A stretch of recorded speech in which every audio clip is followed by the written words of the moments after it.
मित्रों नमस्कार, प्रणाम। मैं हंसराज चौधरी, संस्थापक श्री नवग्रह आश्रम सेवा संस्थान, आप सभी लोगों को हृदय से प्रणाम करता हूं।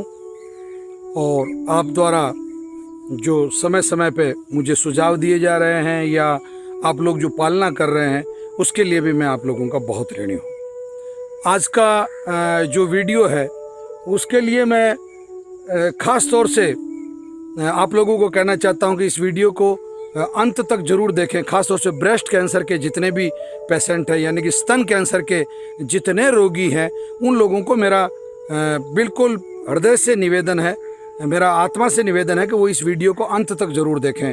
इसके पीछे कारण है कि ये इस वीडियो के लिए मैंने बहुत मेहनत की है। बहुत गिने चुने ऐसे वीडियो होते हैं जिनमें इतना स्टडी करनी होती है, और इस पे मैंने बहुत गहरी से स्टडी की है। और इसकी स्टडी के पीछे जो रीज़न है, जिन लोगों ने मुझे इसमें जो अच्छी सलाहें दी है या जो अच्छे एक्सपीरियंस शेयर किए हैं, उनमें मैं जयपुर के एक बहुत बड़े ऑन्को सर्जन हैं, उनका नाम लेना मैं उचित नहीं समझूंगा, ठीक नहीं लगेगा। ये उनकी प्रैक्टिस पे गलत प्रभाव हो सकता है कि वो आयुर्वेद को किस तरीके से मदद कर रहे हैं। तो एक जयपुर के बहुत बड़े ऑन्कोलॉजिस्ट हैं और ऑन्को सर्जन हैं, जो करीब 8,500 से अधिक सर्जरियां अभी तक कर चुके हैं। एक उनका इस स्तन कैंसर के बारे में जो उन्होंने मुझे अनुभव बताया या जो जानकारियां दी, और दूसरा मैं बिल्कुल नाम लेता हूं रजनी कल्याणी, जो कि हमारे आश्रम की कैंसर सैनिक है, कैंसर वीरांगना है, यूँ कहें। मतलब एक जो अपने आप को वॉरियर कहती है, वास्तव में वो एक बहुत बड़ी वॉरियर है।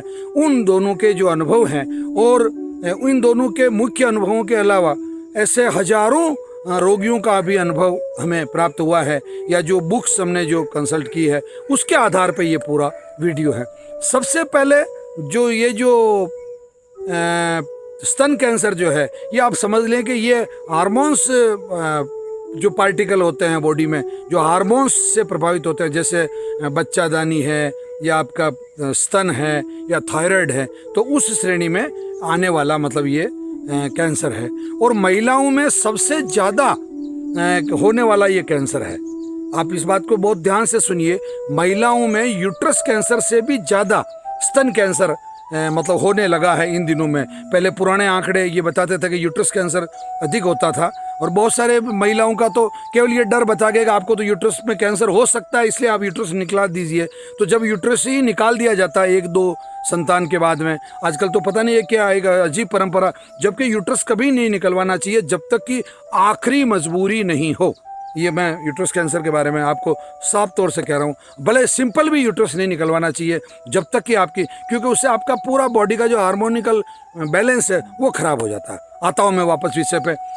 30% मतलब महिलाओं को, अगर जैसे मान लो 100 महिलाओं को कैंसर हुआ है, तो आप ये मान के चलिए कि 30 महिलाओं को स्तन कैंसर होगा, और करीब करीब 30 महिलाओं को ही मतलब यूट्रस कैंसर होगा। बल्कि हो सकता है कि 25 महिलाओं को यूट्रस कैंसर हो, क्योंकि आजकल ये जो गणित बदला है, समाज का गणित जिसको मैं कहता हूँ, जो सोच बदली है उसके पीछे, जबकि ये सोच अच्छी नहीं है।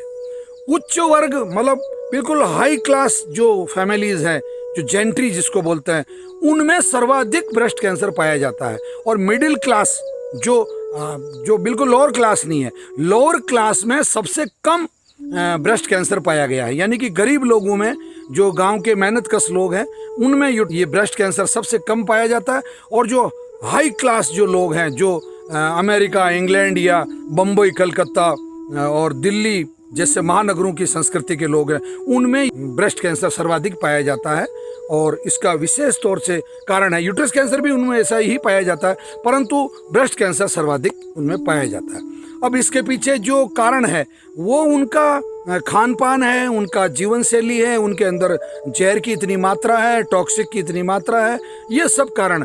इस कारण के अलावा इस वीडियो में मैंने बहुत मेहनत की है। अब इसके अलावा मैं जो कारण निकाल के लाया हूँ, विज्ञान की जो रिसर्च है और हमारे श्री नवग्रह आश्रम की जो रिसर्च टीम है, उन्होंने हमारे को 5-6 बहुत चौंकाने वाले आंकड़े दिए। उन आंकड़ों को आप ध्यान से सुने। पहला, यह जो कैंसर है, ये जो मतलब 10% महिलाएं हैं, उनमें तो वंशानुगत तरीके से आता है। मतलब यानी कि विज्ञान ने ये पता लगा लिया है कि BRCA1 और BRCA2 ये दो ऐसे गुणसूत्र मतलब पकड़े हैं, जो आपके गुणसूत्र होते हैं कि आपके पिताजी से और माताजी से जो आपको गुण मिलते हैं, गुणसूत्र मिलते हैं, उन गुणसूत्रों के आधार पे 10% महिलाओं को तो ये कैंसर मतलब होता है। और ये अगर BRCA1 और BRCA2 अगर किसी पुरुष में भी पाया गया ये गुणसूत्र, तो उसको भी ब्रेस्ट कैंसर होता है। और वास्तव में हमने यहाँ अच्छे से देखा है कि 100 महिलाएं अगर ब्रेस्ट कैंसर की आ रही है तो उसमें उस पर एक पुरुष भी ब्रेस्ट कैंसर वाला आता है, यानी कि पुरुषों को भी स्तन कैंसर होता है। ये मैं मतलब आप लोगों को समझाना चाह रहा हूँ। विज्ञान और हमारी रिसर्च जो है वो ये कहती है कि 30 साल बाद जो महिलाएं शादी करती है, आफ्टर 30 ईयर, मतलब 30 साल बाद जो शादी करती है, उनमें ये कैंसर होने के जो चांस है वो 20 से 30% और बढ़ जाते हैं। मतलब 20 to 30% ये बढ़ जाते हैं इस जो महिलाएं 30 वर्ष के बाद शादी करती है। अब इसके पीछे आपको कारण बताऊं, इसका कारण है, वैज्ञानिक कारण है कि जो एस्ट्रोजन हार्मोन होता है आपकी बॉडी के अंदर, जो स्तन है जो हार्मोन रिलीज करते हैं, ये हार्मोनिकल पार्ट्स हैं, तो वो जो हार्मोन्स रिलीजिंग का जो फैक्टर है उस फैक्टर की वजह से ये होता। दूसरा कि जो हाई जेंट्री की जो महिलाएं होती है वो अपने बच्चों को स्तनपान नहीं करवाती क्योंकि उनका फिगर बिगड़ जाता है। उनके सामने फिगर बहुत महत्वपूर्ण है, उनके बच्चे ज़्यादा महत्वपूर्ण नहीं है, उन बच्चों की हेल्थ ज़्यादा महत्वपूर्ण नहीं, या खुद को कैंसर हो जाएगा ऐसा सोचना उनके लिए महत्वपूर्ण नहीं, उनके लिए उनका फिगर बहुत महत्वपूर्ण है। तो जो ये जो जितनी भी फिल्मी दुनिया की पर्सनालिटीज होती है, ये होती है, इन सब में इस तरीके की बीमारी पाई जाती है क्योंकि वो इस चीज़ पे ध्यान नहीं देते, उनको फिगर की चिंता होती है और उस फिगर के चक्कर में ये पूरा फिगर ही खत्म करना पड़ता है। ये बहुत सच्ची और नंगी सच्चाई मैं आप लोगों को बता रहा हूँ। तो अब एस्ट्रोजन हार्मोन की अधिकता के जो मुख्य कारण है वो भी एक ये बहुत बड़ा कारण है, देरी से शादी करना या देरी से बच्चे पैदा करना।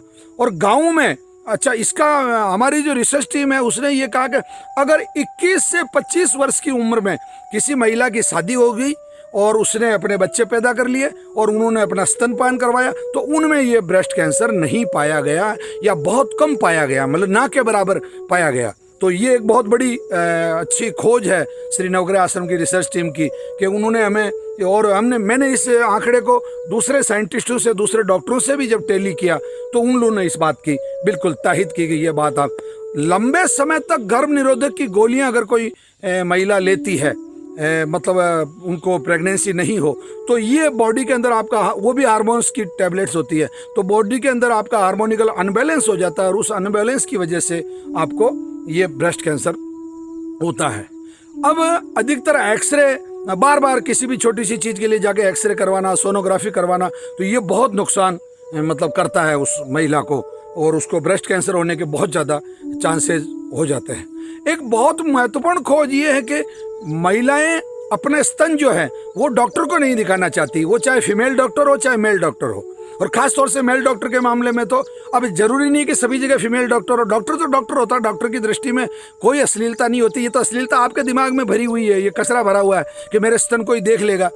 आपके स्तन देख लेगा तो क्या आपकी जिंदगी बच जाएगी, क्या फर्क। मैं कोई स्तन दिखाने के लिए आपसे निवेदन नहीं कर रहा हूँ, पर मैं बहुत आगाह कर रहा हूँ कि 50% महिलाओं के जो कैंसर हैं वो लास्ट स्टेज पे पता चलते हैं क्योंकि वो अपने स्तन किसी डॉक्टर को नहीं दिखाना चाहती, और नहीं दिखाने के कारण जो गांठ बन रही होती है तो वो गांठ उसको, या उसमें 2-3 लक्षण होते हैं। नंबर 1, कोई गांठ दिखाई देने लग जाती है बाहर की तरफ, या अंदर की तरफ कोई गांठ बनने लग जाए। दूसरा, उसकी जो निप्पल है वो अंदर जाने लग जाती है, मतलब जो स्तन है, जो ब्रेस्ट है, उसके अंदर जाने लग जाती है। तीसरा, वो जो निप्पल है वो टिल्ट हो जाती है बाहर की तरफ या अंदर की तरफ, मतलब यूँ मुड़ जाती है। ये भी एक बहुत बड़ा। तो आपको महिलाएं है, आप महिला है, आप मात्र शक्ति है, इसमें कोई प्रॉब्लम नहीं, परंतु आप डॉक्टर को जाके दिखाइए। आपको बुखार होता है जब भी तो आप डॉक्टर के पास जाते हैं, तो क्या हो गया, ये बुखार से ज़्यादा घातक आपकी ज़िंदगी पे, जान पे बनाती है। ये ठीक है। अब आगे चलिए। आप एक मेरी दृष्टि में जो सीए ये हो गए कैंसर होने के कारण। अब मैं आपको जो सबसे महत्वपूर्ण विषय पे ला रहा हूँ, जिस ये वीडियो बनाने का जो आज मेरा उद्देश्य है, उस उद्देश्य में ये है कि अगर किसी महिला का CA 15.3, ध्यान दीजिए इस बात को मैं अंडरलाइन कर रहा हूँ कि अगर किसी भी महिला का जो CA 15.3 ये मार्कर टेस्ट होता है, इससे कैंसर का पता चलता है कि आपको स्तन कैंसर कितने प्रतिशत है। तो इसका जो नॉर्मल स्टैंडर्ड है वो मतलब जो है उसके हिसाब से मैं आपको ये कहना चाहता हूं कि अगर कैंसर का पता चलते ही अधिक से अधिक आप मतलब आप मार्कर टेस्ट करवाएं पता लगाने के लिए। ऐसा नहीं कि आप डायरेक्ट गए, आपने एमआरआई करवाई, आपने सीटी स्कैन करवा लिया, आपने ये करवा लिया, ये आपको नहीं करवाना है। तो ये आपको पहली जो जांच है वो करवानी है आपको मार्कर टेस्ट CA 15.3। और दूसरी जो जांच आप करवा सकती हैं अधिक से अधिक, मान लो अगर आपको बहुत ज़्यादा ही ज़रूरत पड़ गई तो आप अपना मेमोग्राफी करवा लीजिए। बायोप्सी करवाते ही आपको कट लगेगा, कट लगते ही वो कैंसर है जो वो भयंकर रूप से मतलब फैल जाएगा, और ये भयंकर रूप से फैल जाने वाली स्थिति में ये आपके लिए जानलेवा हो सकता है, मतलब ये कैंसर। ठीक है, तो जांच के मामले में ये हो गया। अब मैं आ जाता हूं सीधा आज के इस वीडियो बनाने के उद्देश्य पे। आज के इस वीडियो का जो उद्देश्य वो ये है कि महिलाएं ब्रेस्ट कैंसर की सर्जरी करवा सकती है। बाकायदा मैं दावे के साथ कह रहा हूं, मेरी रिसर्च ये कहती है। और अब मैं इस बात पे बिल्कुल अब कब करवा सकती है इस बात को समझे। आप जो ही डॉक्टर के पास जाते हैं, आपका CA 15.3 अगर 25 के आसपास है, आप श्री नवग्रह आश्रम आइए, 2 महीने के लिए यहाँ की मेडिसिन लीजिए, करीब करीब 60 दिन के लिए। आपका जब CA 15.3 लेवल अगर मान लो 17 से नीचे, 15-16 से नीचे आ गया, आप आराम से अपनी सर्जरी करवा सकते हैं किसी भी सर्जन उस। और फिर आप लगातार 8-9 महीने तक आश्रम की जो कैंसर चिकित्सा है श्री नवग्रह आश्रम की, उसको आप लगातार लेते रहिए, आपको कोई प्रॉब्लम नहीं होगी। कारण ये है इस सर्जरी का। अच्छा, बहुत सारी महिलाओं में ये होता है आपको पता चला, आप नवग्रह आश्रम पे आ गए, आप 8 महीने तक 9 महीने तक लगातार आपने इलाज ले लिया, आपका कैंसर खत्म हो गया, रिपोर्ट में 15.3 आ गया, परंतु वो गांठ अभी भी स्तन में वैसी की वैसी बनी हुई है। तो वैसी स्थिति में आप अगर सर्जरी करवाते हैं तो आपको कोई नुकसान नहीं होता है। यानी कि इस पूरे वीडियो का सार ये है कि अगर आप CA लेवल, CA 15.3 लेवल मार्कर टेस्ट जो लेवल है वो अगर नॉर्मल के आसपास है या नॉर्मल से थोड़ा सा हल्का सा ऊपर है, 15 के आसपास है या 15 से नीचे है, तो आपको बिल्कुल अपने ब्रेस्ट की सर्जरी करवा लेनी चाहिए, उस गांठ को निकलवा लेनी चाहिए। और उसके बाद में श्री नवग्रह आश्रम का जो कैंसर किट है, कैंसर कीमो है, रक्त शोधन है, और जो गांठ हल्दी है, और जो गौमूत्र है, और उसमें जो हल्दी डाल के उसको उबाल के लेने की जो प्रक्रिया है, या हरे पत्तों का जो जूस लेने की प्रक्रिया है, इस पूरी प्रक्रिया को आपको करना है। इसलिए आज का ये बहुत महत्वपूर्ण वीडियो है, आप इस पे पूरा ध्यान दें। श्री नवग्रह आश्रम यूट्यूब चैनल को और हंसराज चौधरी यूट्यूब चैनल को सब्सक्राइब रखें, और नोटिफिकेशन हमेशा ऑन रखें, और शेयर करें। ये जो ज्ञान है, इस ज्ञान को लोगों तक बांटें और पुण्य के भागीदार बने। नमस्कार।